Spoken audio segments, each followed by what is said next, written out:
Olá, hoje eu estou aqui com a doutora Cris Herrera, médica, pediatra, gente, e a gente vai falar sobre um tema muito importante para o desenvolvimento de uma criança e é algo que a gente não consegue tirar aí da vida das crianças, mas a gente precisa ter um uso consciente, que é os prós e contras da tecnologia, né, Cris? Como que o desenvolvimento da criança pode prejudicar aí se ela usa excessivamente essa tecnologia? O que acontece com essa criança? E aí eu vou estar aqui falando um pouquinho sobre a parte da psicologia, como que nós trabalhamos esse ponto, como nós orientamos as famílias, e a Cris vai trazer um pouquinho da sua experiência com a pediatria, né, com a medicina. Então hoje a gente vai estar falando sobre esse tema tão bacana, que é para trazer informação para vocês. Cris, se apresenta um pouquinho para o pessoal, conta um pouquinho sobre a sua jornada para a gente poder começar o nosso bate-papo. Olá, Larissa. Quero agradecer o convite. Esse tema é muito importante, muito atual, né? A gente tem falado muito sobre neurodesenvolvimento da criança nos primeiros anos de vida e realmente as tecnologias chegaram para ficar. Então a gente precisa aprender a lidar com essa nova situação, passando bastante orientação para os pais, para as famílias, para que eles possam compreender como lidar com isso, né? Então eu quero sim trazer hoje aqui bastante conteúdo sobre a formação do cérebro, sobre a neurofisiologia do cérebro, sobre como tudo isso vai impactar o desenvolvimento dessa criança e tenho certeza que vai ser uma conversa muito rica. Com certeza, Cris. Ô, Cris, você tem percebido na clínica as crianças com esse uso excessivo? Por exemplo, na minha clínica, às vezes eu percebo algumas crianças que vêm com os tablets, que vêm com o celular jogando, né? Para a psicologia, a gente consegue trabalhar esse ponto muito importante. Por quê? Porque eu consigo identificar ali o que a criança tem utilizado esse jogo. Então, por exemplo, às vezes vem algumas crianças que eles não querem soltar o tablet na recepção e eles querem entrar com o tablet. Então, eu permito. Vamos lá, vamos entrar, vamos ver, né, o que tem aí. Às vezes a gente joga junto, daí eu pergunto o que acontece, como que funciona esse jogo, eu vejo a reação do corpinho deles, né? Então, às vezes, eu até utilizo essa tecnologia como uma ferramenta de trabalho para eu poder identificar e depois orientar as famílias. Você percebe que existe isso também no seu consultório?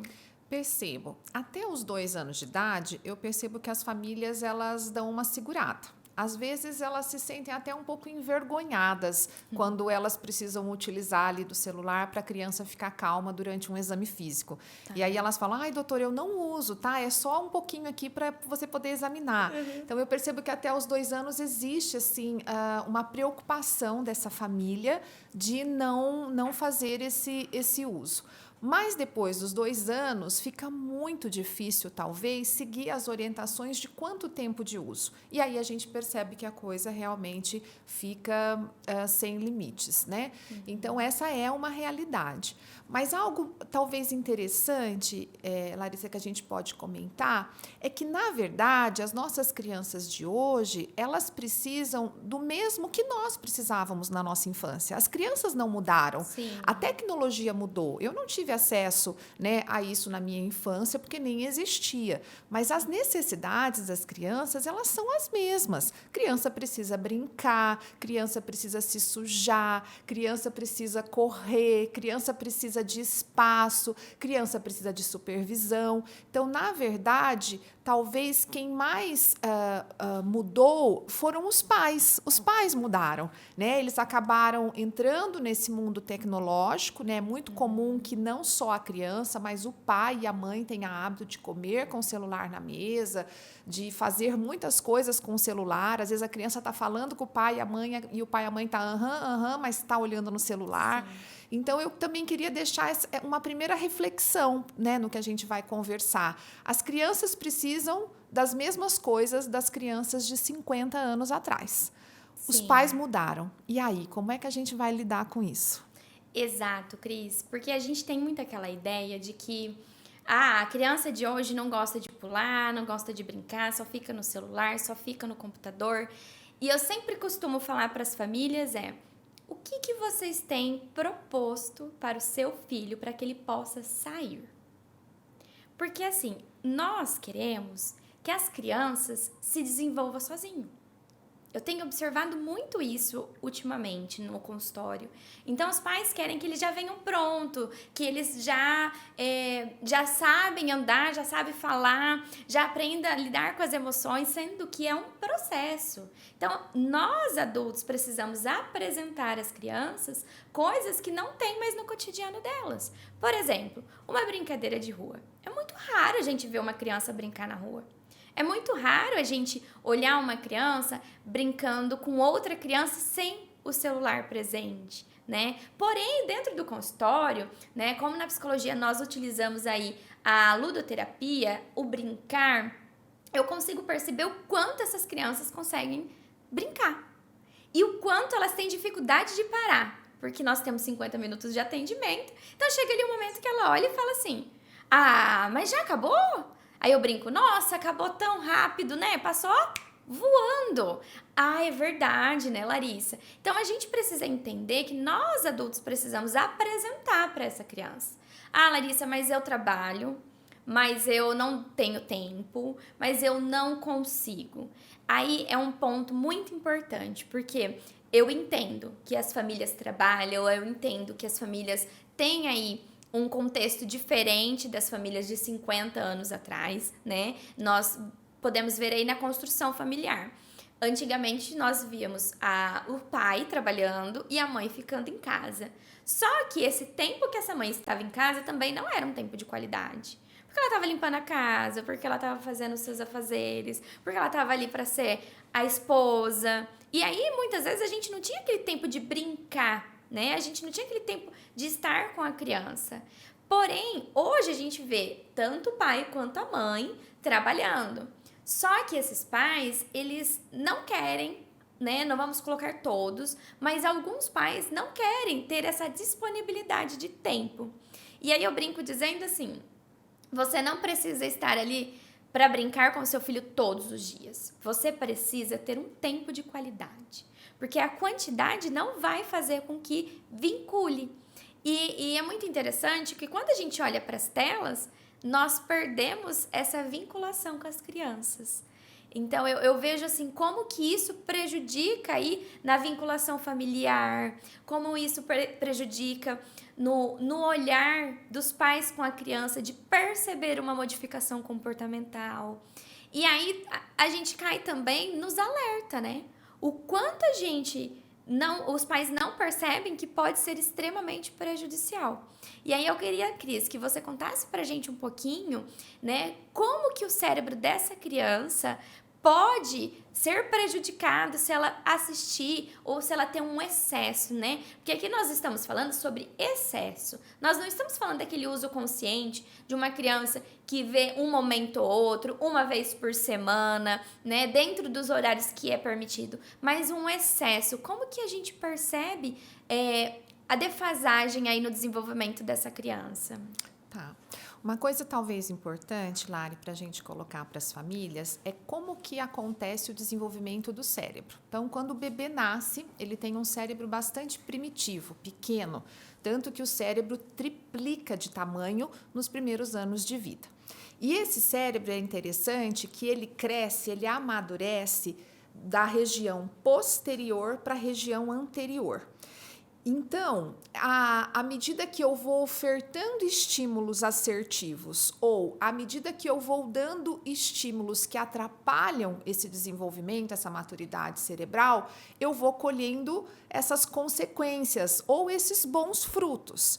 O que é importante a gente dizer? A parte mais nobre do nosso cérebro, o nosso freio comportamental, digamos assim, é o córtex pré-frontal. Então, ele é o último a se desenvolver. A Organização Mundial de Saúde classifica como adolescente até os 19 anos de idade, porque um dos princípios que ela usa na classificação é o desenvolvimento do córtex pré-frontal. Então, até mais ou menos 19 anos, a gente ainda está desenvolvendo, a gente tem potencial de crescer essa região frontal, que vai nos trazer o bom senso, que vai nos trazer uma facilidade de lidar com os limites, que vai fazer com que a gente não fique com impulso somente. Porque o cérebro primitivo, Lari, quando o bebê nasce, por exemplo, a criança nasce, ninguém precisa ensinar para ela que ela tem que ter raiva. Ela é instintiva, ela tem raiva quando ela se frustra com algo. Ninguém precisa ensinar para a criança que isso é cheiro de banana. Ela aprende, isso é instintivo. Essas capacidades primitivas, elas vêm já nesse desenvolvimento posterior cerebral. Mas a fala, o comportamento, a socialização, o bom senso, isso a gente vai adquirindo à medida que a gente vai amadurecendo. Onde que as telas entram nisso? Para a gente tentar trazer, então, de forma prática para a família. À medida que eu pego um cérebro que era para ser extremamente ativo, criativo, agitado, né, no sentido em movimento, e coloco esse cérebro na frente de uma tela passivo, eu faço com que esse desenvolvimento, essa maturidade neurológica ocorra mais lentamente. Então, vai chegar lá aos 19 anos, por exemplo, e esse córtex pré-frontal, que poderia ter se desenvolvido muito mais, esteja mais afilado, esteja menor. Então, a sociedade científica, né, a Sociedade Brasileira de Pediatria, ela até sentiu a necessidade, né, em 2019, de colocar isso de forma muito clara. Olha, até os 2 anos de idade, como o crescimento cerebral ainda é muito amplo, é muito grande, dobra-se o tamanho do cérebro em 2 anos, o consumo de tela é zero. É nenhum. Olha, a partir de 2 anos de idade até os 5 anos de idade, a criança pode consumir 1 hora por dia com supervisão. Pode consumir. A sociedade não disse que é para consumir. Eu sempre dou o exemplo que eu gosto, que fala assim, a gente vê escrito assim, a partir dos 18 anos, você pode consumir álcool. É permitido. Exato. Mas nem por isso você dá para o seu filho. Você prefere que ele não consuma. Por quê? Porque você sabe que se isso começar a ser consumido excessivamente, vai fazer mal. Então, não é porque a sociedade fala que a partir dos 2 anos pode se ofertar tela 1 hora por dia, que você vai dar tela 1 hora por dia. Porque você sabe que, na verdade, isso não faz bem para o seu filho. Exato. Então, Lari, transformar uma mente que era para ser ativa e interativa, para que ela possa se desenvolver numa mente passiva, porque é isso que a tela traz, faz com que a gente tenha atrasos no desenvolvimento neurológico. E aí vão entrar várias áreas, a parte de cognição, né, performance de linguagem, capacidade de socialização. Aí a gente começa, infelizmente, a colher os maus frutos do uso da tela de forma excessiva em idades onde não era para ter consumo. E sabe uma coisa que é muito interessante? Porque, assim, nós temos muitos estudos voltada aí para a televisão, né? A infância e a televisão. E agora com os smartphones, com os tablets, com os jogos que a criança tem ali, que são jogos mais interativos, que são jogos sociais. Por exemplo, hoje as crianças de 10, 8 anos jogam online. Né? O que acontece? Acontece que essa criança que a gente viu ali, que da nossa época tinha um estudo que falava, olha, esse é o reflexo de crianças que ficam muito tempo na televisão. Hoje a gente não consegue dimensionar o que vai acontecer. Como esse cérebro vai se formar, de que maneira esse cérebro vai ser construído. Nós temos aí grandes hipóteses, nós temos muitos sinais comportamentais, porque, por exemplo, na clínica, quando os pais chegam para mim e falam assim, Larissa, o fulaninho não sabe lidar com raiva. Ele é explosivo, ele grita, ele esperneia, ele se bate, ele morde. O que a gente entende quando esses pais estão trazendo isso? Tem algo ali disfuncional. O algo disfuncional é a criança? Não. O algo disfuncional é o que está por trás desse sintoma. Por que eu falo isso? Nós precisamos entender que dentro de um contexto familiar, a criança, ela é o sintoma dos acontecimentos. Então, se os pais estão brigando constantemente, se essa criança fica muito tempo em tela, porque esses pais não dão conta de estar presente na vida dessa criança, é óbvio que ela vai apresentar comportamentos disfuncionais. Então, eu sempre pergunto, Cris, quando eles chegam pra mim, eu falo assim, quanto tempo usa tela? Aí é óbvio, né, gente? Às vezes, eles olham pra mim e me contam a verdade. Às vezes, eles olham pra mim e falam, não, quase nada. Mas aí, ao longo do processo, quando a gente vai pegando um vínculo, quando a gente vai identificando, quando a gente já vai trabalhando outras questões, nós vamos percebendo que aquele comportamento de agressividade tem muito a ver com aquilo que ele assiste. Uma coisa que eu tenho também percebido aí com esse link de telas e comportamentos. O medo de crianças pequenas tem aumentado constantemente. Quando eu falo criança pequena, gente, é crianças de 4, 5, 6 anos. Por que eu tô trazendo isso para vocês? Porque, por exemplo, essa criança, como a doutora Cris falou, ela está no seu boom do desenvolvimento. Então, o seu cérebro ali está em total construção. Só que é uma criança que ainda tem muito a fantasia, a imaginação. E aí ela vai lá e joga um jogo de fantasma ou um jogo que mata, porque tem algumas famílias que não cuidam ali com a faixa etária de idade que é indicado para aquela criança. Na cabeça dela, aquilo é verdadeiro. E aí, como que a gente tira da cabecinha dessa criança que esse medo que ela tá tendo é símbolo da sua imaginação? É muito difícil. E aí eu falo para as famílias, olha, vamos diminuir. Vamos apagar todos os aplicativos que tem. E agora você, o seu esposo, a babá, a avó que fica com a criança, vamos alinhar. Vamos escolher o que ele vai ter como jogo educativo e o que não faz sentido. Ai, mas como que ele vai ficar? Bravo, vai ficar irritado, vai dar trabalho, mas a gente consegue. Então, não sei se você percebe isso também, Sim, Cris. sim. E talvez uma coisa importante para a gente complementar para as famílias, né, Larissa, o quão importante para o desenvolvimento saudável mental da criança é o ócio, é ela ficar sem fazer nada de vez em quando. Por algum motivo, na cabeça desses pais, que hoje estão talvez muito sobrecarregados com o trabalho e com as demandas, fique uma sensação de culpa de que essa criança vai ficar algum tempo do dia sem ter ocupação.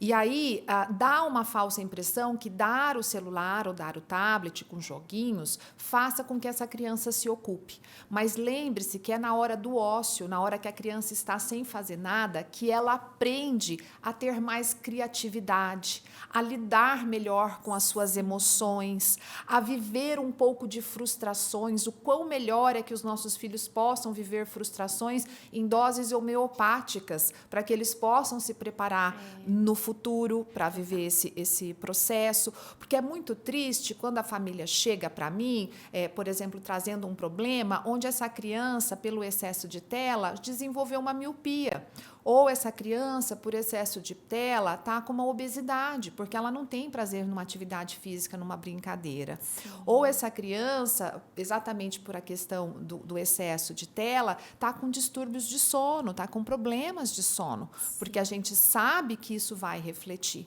né? Então, o quão importante, sabe, Larissa, que essas famílias tirem um tempo para escutar mesmo aqui, né, esse podcast e possa sentir essas orientações como uma oportunidade de buscar ajuda antes de acontecer essas coisas que a gente está comentando. E, olha, eu falo assim que é batata, né? Quando você percebe no início do sintoma, você consegue ter uma melhora significativa. Essa criança não vai precisar ficar muito tempo em terapia. É uma criança que vai ser um período breve de terapia. Mas quando vem algo que já está extremamente instalado, algo que já faz parte do existir dessa criança, algo que ela já vem se ajustando ao longo da sua vida, é muito difícil, né? E assim, Cris, hoje a gente tem visto em alguns estudos que eles falam o quanto a criança tem desenvolvido depressão, ansiedade, pensamentos suicidas por conta do uso excessivo. E quando eu falo isso, gente, a ideia aqui não é trazer pavor, olhar para as telas como sendo a pior coisa do mundo, porque eu acho que esse é o problema do ser humano. É pegar uma coisa, aumentar e depois não saber lidar com o equilíbrio, né? A vida foi feita de equilíbrio. Nós temos visto essas crianças desenvolvendo. É claro que uma criança, para desenvolver uma ansiedade, para desenvolver uma depressão, existe um contexto familiar, existe traumas, existe situações que foram vivenciadas ao longo da vida dessa criança. E um grande ansiolítico que nós deveríamos utilizar para diminuir a ansiedade das nossas crianças é o uso da atividade física. Os estudos mostram de forma muito concreta que a atividade física regular, diária, diminui muito o estresse e a ansiedade, por uma questão mesmo de liberação de neuroreceptores, que depois de um tempo praticando essa atividade física regularmente, essa criança vai começar a ter muito prazer em realizar a atividade física e ela vai começar, assim, a mostrar um comportamento mais calmo, mais tranquilo. É claro que não é fácil tirar as crianças da tela e dizer, olha, vamos lá andar de bicicleta ou jogar uma bola. Então, é claro que a família tem que ter um papel lúdico, né? Um papel onde vai até a criança, apresenta o que é essa brincadeira, convence essa criança de ir para essa brincadeira e faz disso uma constância, né? Não adianta ir de vez em quando, né? Por quê? Porque a tela está entrando todo dia. Então, não tem como competir com uma coisa que entra todo dia e uma coisa que é esporádica. Então, a atividade física, sem sombra de dúvidas, é um grande caminho para ajudar a tratar a ansiedade dessa geração. Exato, Cris. E sabe uma coisa que eu acho tão importante a gente trazer também?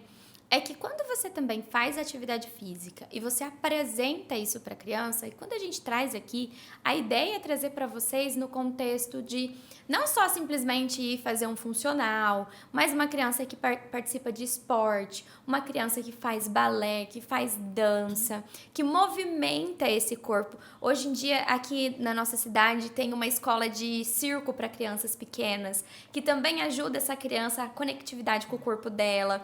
Automaticamente, isso vai trazendo novos prazeres para essa criança e tirando ela desse lugar que é as telas. E quando a gente faz também atividade física, melhora o nosso sono.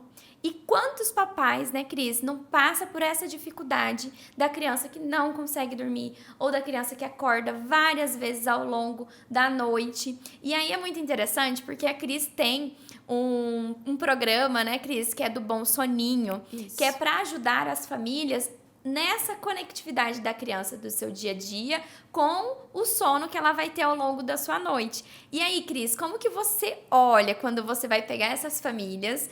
Você percebe que tem muita tela? Você percebe que, por conta desse uso excessivo, acaba também prejudicando? E como eles recebem também essa orientação sua de dizer, olha, aqui nós vamos ter que diminuir, aqui nós vamos ter que colocar uma atividade física? Sim, na verdade, assim, há alguns anos atrás, né, há mais ou menos uns 8 anos atrás, eu senti a necessidade de me especializar na área de medicina do sono para trabalhar com o sono das crianças. Eu notei, assim, que de cada 3 famílias que chegavam no consultório, uma, pelo menos, tinha problemas de sono com o seu filho. E aí, claro que a tela, à medida que foi aumentando o acesso das telas para essas crianças, os processos de sono também foram aparecendo muito mais. Hoje a gente trata muito mais distúrbios de sono, parassonias, insônia comportamental, do que a gente tratava anteriormente. O uso excessivo de tela, ele me conta 2 coisas importantes quando eu estou conversando com uma família a respeito de sono. Primeiro, que essa criança provavelmente não tem muita regra, não tem muito limite. é meio à vontade, porque o consumo excessivo de tela conta um pouco do perfil desta família. Sim. E aí é claro que a criança que tem dificuldade de lidar com os limites, ela vai ter dificuldade com o sono. Porque assim, Lari, eu tenho uma filha de 14 anos, nenhum dia ela chega para mim à noite e diz assim, tchau mamãe, vou dormir porque faz bem para minha saúde. Sim. Até hoje, todos os dias, sou eu que estabeleço a ela o limite. Aham. Eu digo a ela, filha, tá na hora de dormir, vamos lá, vou colocar você na cama, fazer uma oração, te dar um beijo, porque amanhã você acorda cedo. Então, se o pai e a mãe não entender que o papel de estabelecer o horário do seu filho dormir, do seu filho acordar, cabe a ele, isso já é um problema. E geralmente a criança que tem excesso de tela tem dificuldade, não tem um ouvido bem treinado para essa voz de comando, para esse limite. Sim. Segundo problema, o uso de telas bloqueia e muito a produção de melatonina, que é o nosso hormônio do sono, que é o nosso hormônio que ajuda o sono. E as telas em si, dos celulares, elas têm bastante luz azul, que tem um comprimento de onda que bloqueia ainda mais a melatonina. Aí, o que o pessoal da tecnologia inventou? Vamos colocar um filtro para a luz azul, porque daí não vai ter problema a gente ficar com o celular no rosto. Não, a luz azul é a que prejudica mais, mas todas as luzes prejudicam a liberação da melatonina. Então, quando a gente vai fazer um trabalho de sono com uma criança que está tendo sonambulismo, pesadelo, terror noturno ou insônia mesmo, aquela criança que não tem dificuldade mesmo no dormir, com certeza o uso de telas tem que ser conversado e a gente vai ter que estabelecer algum padrão de limite. A gente vai ter que dizer, olha, de tal hora tudo bem, a partir de tal hora não vai ser possível. Até a alimentação, né, Cris? Sim, claro, porque olha que interessante, né? A gente vive uma geração muito preocupada com a alimentação. Então, chega a época da introdução alimentar, todo mundo está muito preocupado, não pode ter sal, não pode ter açúcar, tem que ser a comidinha preparada. E que bom que as coisas melhoraram. Mas depois de um tempo, isso vai passando, aí entram os industrializados, os açúcares e as coisas se perdem. O mesmo acontece com o uso de tela nas refeições. Na introdução alimentar, todo mundo se dedica. Então, ninguém dá tela para o seu filho na introdução alimentar. Sim. Mas quando a criança faz ali uns 2, 3 anos, a tela começa a entrar. E a criança, ela precisa, sabe, Larissa, aprender a desacelerar para viver algo que é fisiológico. Então, comer é algo fisiológico. Total. Então, ela tem que aprender a desacelerar para comer. Ela tem que aprender a desacelerar para dormir. Porque ela vai precisar, na escola, aprender a desacelerar para aprender, para se concentrar. Então, isso vai refletir. Então, usar tela na hora das refeições, além da criança não se relacionar com o alimento, além da criança poder comer muito mais do que ela realmente necessita ou menos do que ela realmente necessita, além de não desenvolver paladar, de não ter percepção de que alimento ela está comendo, além disso, faz com que essa criança tenha muita dificuldade em desacelerar para viver processos que são fisiológicos, que são naturais, né? Sim, e isso que você está trazendo, né? Essa coisa do acelerar e desacelerar é algo que a gente vê nas famílias também com os adultos. Os adultos não conseguem viver no ócio, não conseguem se permanecer sem fazer absolutamente nada.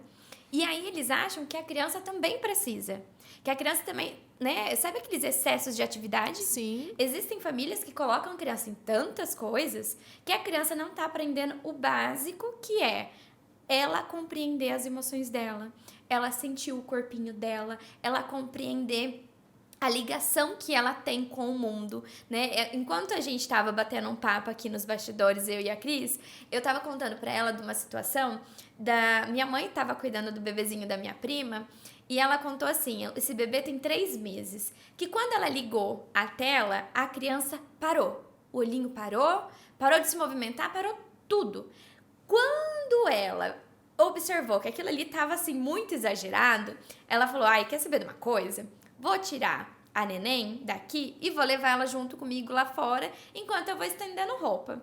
E nisso que minha mãe levou, tinha uma sacolinha balançando, fazendo todo aquele movimento. E minha mãe falou assim que da mesma maneira que ela parou para assistir a tela, ela parou para ver a interação com o ambiente, que era essa sacolinha balançando. Minha mãe contou que ela ficou horas nessa sacolinha e balançava as perninhas, balançava a mãozinha, que é diferente com a tela, porque a criança, ela de fato paralisa diante da tela. Agora, quando ela tem uma interação com o mundo, com a natureza, essa interação já está ajudando ela a desenvolver o cérebro dela. Então, gente, quando a gente traz essas informações para vocês, não é para trazer um terror, não é para fazer com que vocês olhem e falem assim, meu Deus, tudo agora é proibido, tudo agora não pode mais fazer, mas é com a intenção de trazer a conscientização. E essa conscientização somos de nós adultos, que somos os primeiros que precisamos nos conscientizar sobre o uso do celular, porque hoje a gente trabalha com o celular, hoje a gente, por exemplo, quando eu vou fazer o meu livrinho, quando eu fui escrever, eu não escrevi ele no computador, eu escrevi ele no celular. Porque eu tinha um tempinho, eu ia lá e digitava. Aí eu tinha uma ideia, eu ia lá e colocava. Então, a gente utiliza o celular hoje como uma ferramenta de trabalho. Mas quando a gente chega em casa, o que nós estamos fazendo? Nós também ficamos no celular. E a criança, para ela aprender, ela precisa ter o exemplo. Você de casa, que está nos ouvindo, precisa ser o exemplo para o seu filho. E é uma questão de constância. Eu sou o exemplo e eu ensino para ele. E aí, Cris, quando a gente pensa em todo esse contexto, né? Eu dando uma revisada em alguns textos que eu tenho na clínica, e um deles falou do terror noturno, que é algo que acontece muito com as crianças quando essas crianças utilizam exageradamente essas telas, né? E você tem recebido crianças com terror noturno? Então, o terror noturno, ele é um distúrbio de sono que ele acontece principalmente na primeira metade da madrugada, porque é onde a gente tem a concentração de um sono chamado sono não REM. Ele piora quando a gente não faz a higiene do sono correta. Então, qual que é o tratamento principal para o terror noturno? É fazer a higiene do sono. Sim. Então, como é que essa criança desperta? Geralmente é uma criança em idade pré-escolar que no meio da noite ela tem um despertar meio confuso. A família fala com ela, ela não responde, ela treme, ela chora, ela grita, ela pode ter uma sudorese, um ataque cardíaco, assim, uma sensação de coração disparado, mas a família tem muita dificuldade em acordá-la, porque naquele momento ela está tendo realmente uma confusão entre o dormir e o despertar. Tá? E aí o tratamento base desta doença é fazer a higiene do sono. Vamos lá para a higiene do sono? Vamos fazer o checklist da higiene do sono? Bora, então? Cris! Higiene do sono correta. Primeiro, ter rotina, ter horário fixo para fazer o bom dia e horário fixo para fazer o boa noite. Segundo, ter atividades durante o dia com previsibilidade. Ir à escola no mesmo horário, ir à natação no mesmo horário, almoçar no mesmo horário, jantar no mesmo horário, ter uma previsibilidade do seu dia. Sim. Terceiro, consumir tela somente em horários fora do horário do sono e com a quantidade dentro do que é recomendado. Então, isso faz parte da higiene do sono. Legal. 1 hora antes de adormecer, escurecer a casa, desacelerar, fazer uma atividade mais lúdica. Não consumir alimentos ou líquidos na hora que a criança já está deitada para dormir. Não fazer quarto compartilhado ou cama compartilhada para o pré-escolar, porque isso aumenta a excitabilidade neurológica da criança. E ensinar a criança a adormecer sem precisar da presença de um adulto. Olha então, que importante, olha né, que Cris? importante. A gente também precisa. A gente Tô aqui aprendendo, gente, para eu poder fazer a minha higiene certinha. Isso. Então, na verdade, a questão da tela não é a única causa do terror noturno, de forma nenhuma. Mas, quando a gente fala na higiene do sono, um dos itens que a gente precisa citar é a questão do consumo de tela de forma adequada, em horário adequado e quantidade adequada para a faixa etária.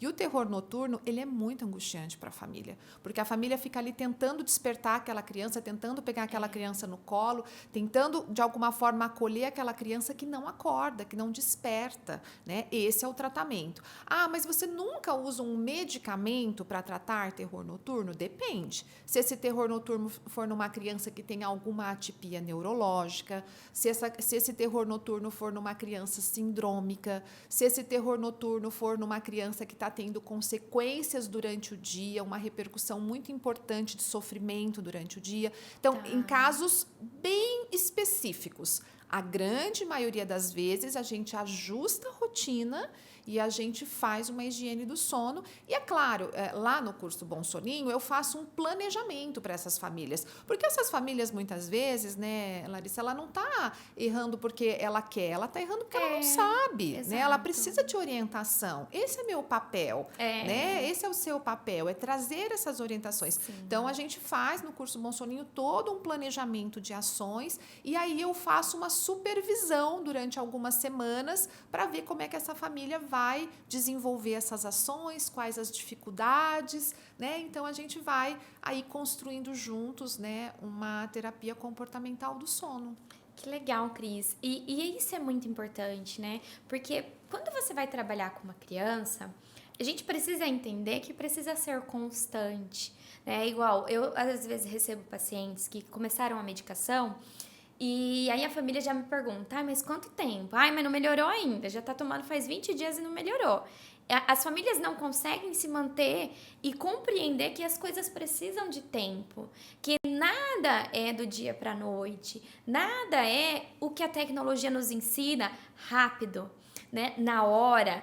Eu não gosto de assistir esse desenho, a gente vê a criança fazendo o quê? Deslizando para frente ou passando para o próximo desenho, né? Isso que eu tô dizendo é de uma criança que ela não é típica, né?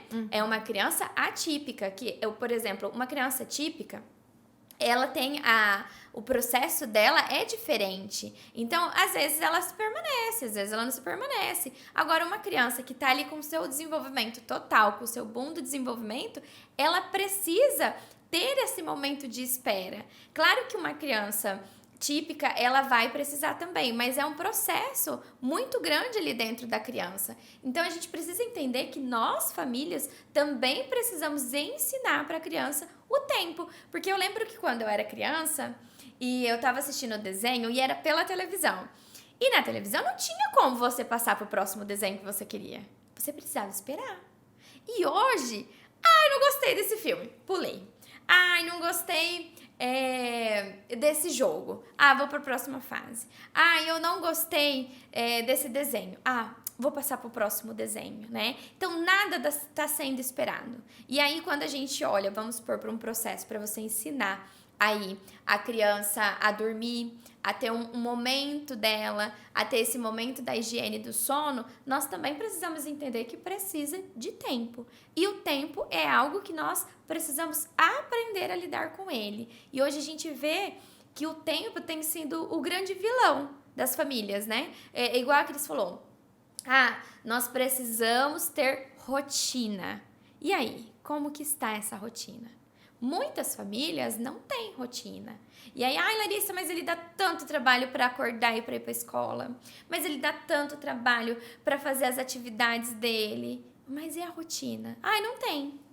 Ele dorme um dia às 8, um dia às 9, um dia às 10.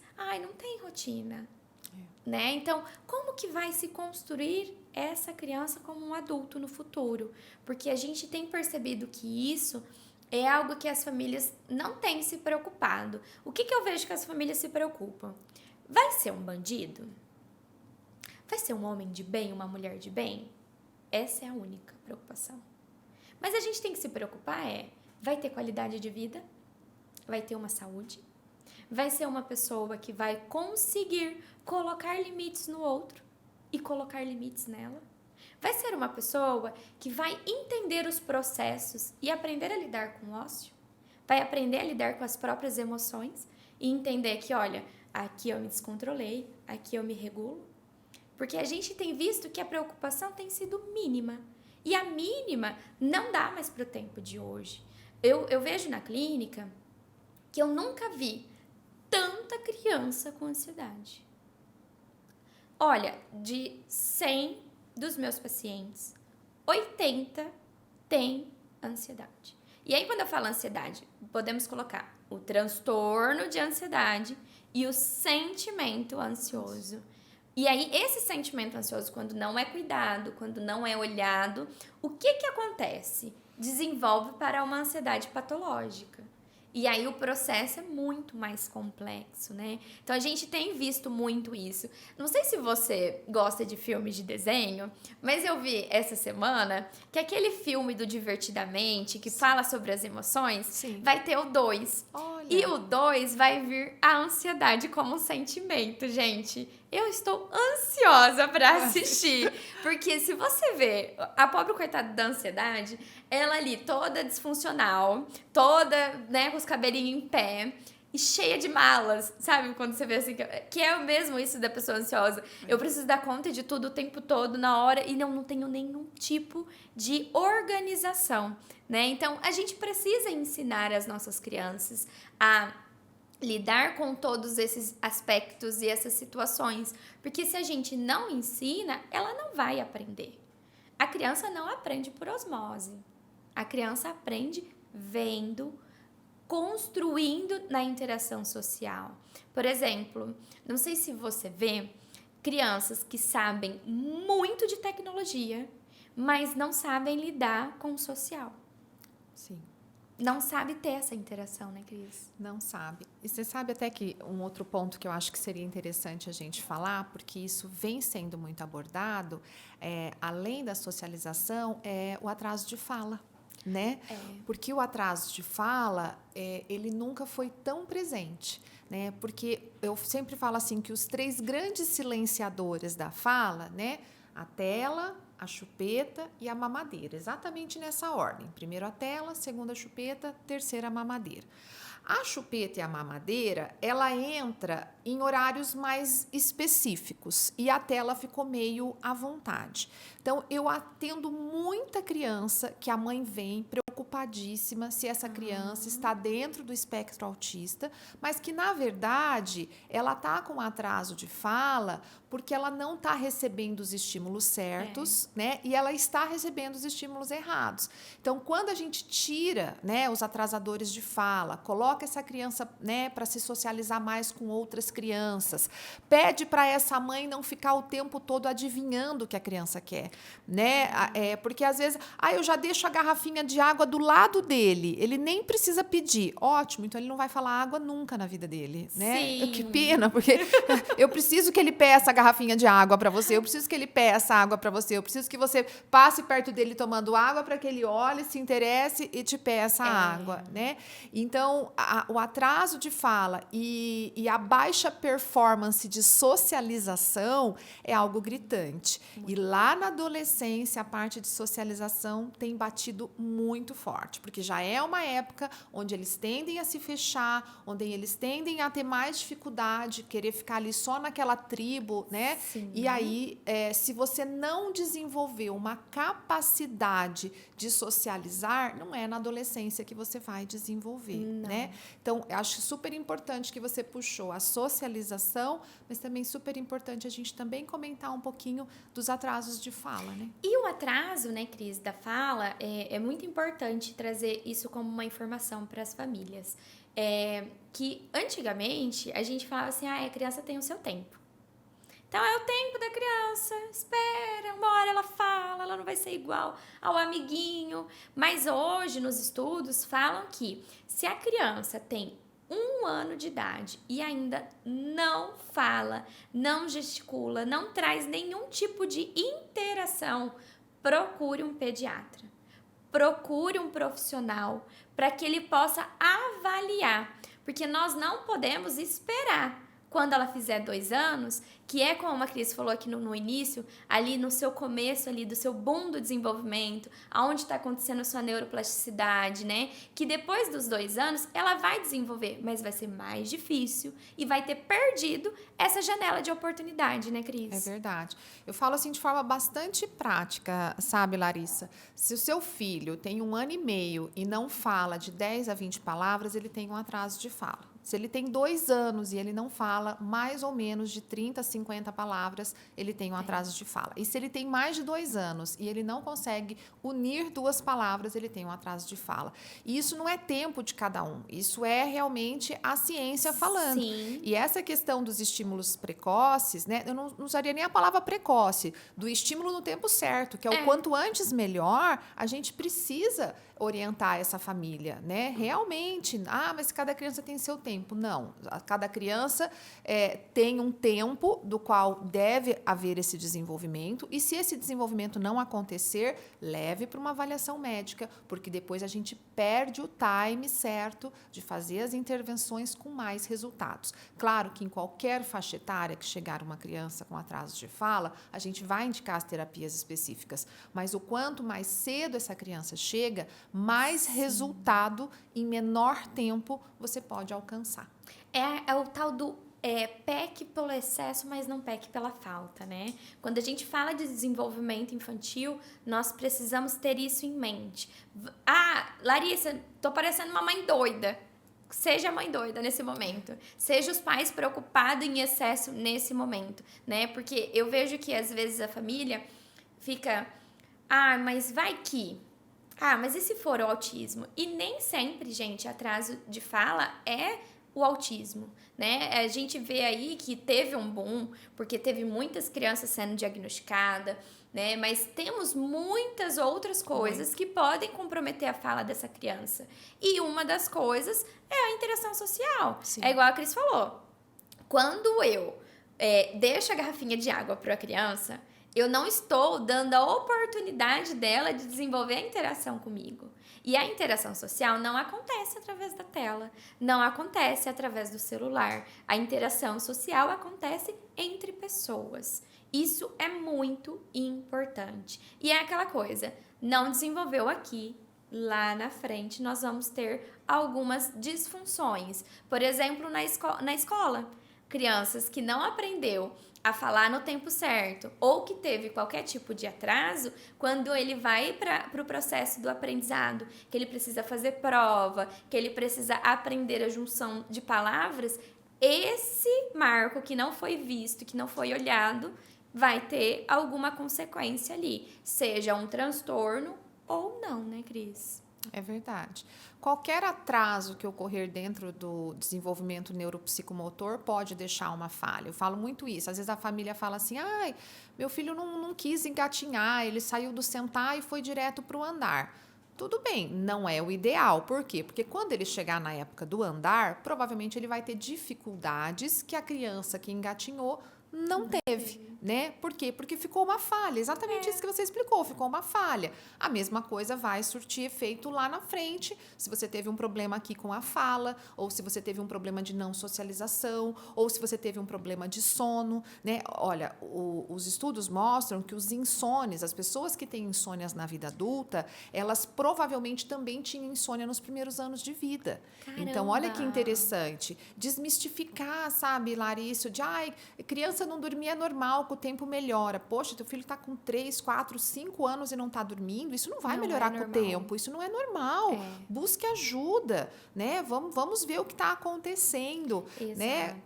A gente precisa alimentar o nosso filho não só nutricionalmente, a gente precisa alimentar a mente do nosso filho. E para alimentar a mente, a gente precisa de um ambiente funcional, a gente precisa de sono, a gente precisa de pais atentos, a gente precisa da escola. É tão multidisciplinar e que bom que tudo isso cresceu, né? Eu hoje, pediatra sozinha, eu não faço nada. Eu preciso de fono, de psicóloga, de fisioterapeuta, de TO, de psicopedagoga, eu preciso de oftalmo, Nossa, eu sozinha, pediatra, não faço nada. E que bom que todo esse suporte ao redor da criança cresceu, porque a gente tinha tudo para estar com uma geração de crianças mais saudáveis do que nunca. Não é verdade? Né? E se isso não está acontecendo, é porque talvez a gente ainda não achou o caminho certo, a dose certa, né, do que ofertar e do que não ofertar. Perfeito, Cris. E aí, gente, diante disso que nós estávamos falando aqui, eu escrevi um livrinho infantil, né? Que é para falar sobre os vícios em jogos eletrônicos. E a minha ideia, quando eu escrevi esse livro, Cris, foi trazer o que eu via na clínica. Então, por exemplo, a criança e o adolescente, quando eles entram para um vício, né? Eles entram para um vício não porque ele tá bem. É para esconder algo. É para fugir de algo. E sempre quando eu perguntava para as minhas crianças, quando eu ia atender, elas me respondiam assim: ah, é porque o papai e a mamãe, quando começam a brigar, eu prefiro ficar no videogame do que ficar ouvindo eles brigar, que daí eu saio, eu me desconecto. Ou, quando eu não tô muito bem com alguma coisa, Larissa, que aconteceu na minha escola, somente o videogame me acalma. Ou somente o celular me acalma, né? Então, a gente vai observando que a criança, ela utiliza o celular como uma fuga de algo que está acontecendo ao longo da história dela ou na rotina dessa criança. E aí, quando eu fui escrever o livro, eu fiquei pensando, o que eu vou trazer para ser funcional para as famílias, né? Para as famílias poderem perceber. E aí, eu trouxe a Lalá através das telas, que a ideia da Lalá é ensinar aí para as crianças, para os adultos, né? Porque é um livro interativo, onde tem atividades, perguntinhas, para ensinar esses adultos e essa criança a lidar com um uso consciente. Porque a gente vê que nem nós trouxemos aqui vários malefícios, né, Cris? Mas nós também temos a tela como algo positivo. A internet, com o avanço da tecnologia, como algo extremamente positivo. Na minha casa, eu não utilizo mais a vassoura. A vassoura, eu utilizo ela para o quintal. Dentro de casa, é o aspirador, né? O celular, eu ter a possibilidade de escrever um livro no celular, gente, onde a gente fazia isso?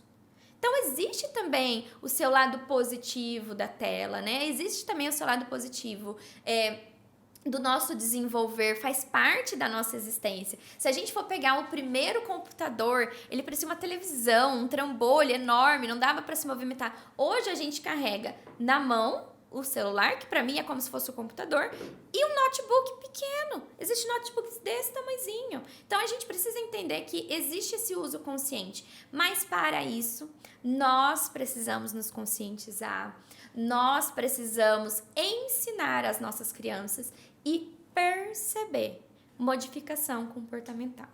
Porque se seu filho está usando excessivamente, provavelmente houve mudanças. E ela lá mostra todas as mudanças que acontecem ali ao longo da história dela, para que ela possa, então, estar em um vício, ter dificuldade em sair desse vício. Então, assim, quantas Lalás nós não temos aí na nossa sociedade, né? Quantas crianças a gente não percebe que acaba utilizando o celular como uma fuga. E quando eu trabalho, Cris, com crianças que estão com vício de fato, né, nos jogos, em celular, na tecnologia, eu sempre converso com a família do seguinte ponto: nós não vamos tirar.